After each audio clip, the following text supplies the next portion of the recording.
Que tal, señoras e señores? Esta semana as parroquias de Cañotas chega ao concello con máis vacas e que vive en eterno conflicto con Silleda. Estamos na parroquia de Don Ramiro, concello de Lalín.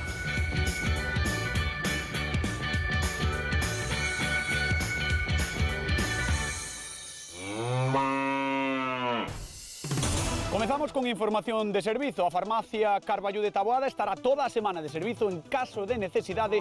Acudan a ela, o tempo manterase estable con intervalos de nubes e claros e posibilidades de precipitacións en todo Lalín.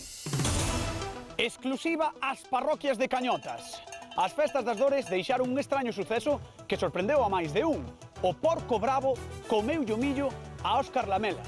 Na parroquia de Doade confían en recuperarse das perdas. Pero mira como deixou todo, É quen me paga a min isto ahora, Eu sei quen vai pagar a min isto. E ainda por riba, mira onde tiven que poñer o pastor. Isto é como unha guerra, porque se non son os xabarís de 4 patas, son os de 2. Mira o que me fan facer, Falamos de sociedade e continuamos na parroquia de Doade, porque por primeira vez en moitísimos anos teñen unha besta entre os seus habitantes. Os máis vellos do lugar xa pensaban que nunca verían unha. Home, claro, é que eu de pequeno tuve en besta 25 anos e agora xa non había unha besta por aquí arredor e dixen, voulle traer unha iguaneta. Unha casa con unha besta ou cun cabalo, pois é unha casa distinta que unha casa sen cabalo. É unha casa, outra pois é unha casiña.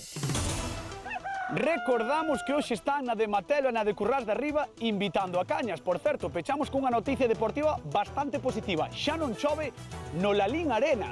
Os do balonmán Lalín están contentísimos e así celebraban a noticia. Sí, bueno, a verdade que estamos encantados. Ahora xa non chove, antes chovía máis dentro que fora, casi nos duchábamos por aquí, pero bueno, ahora a verdade que é unha maravilla.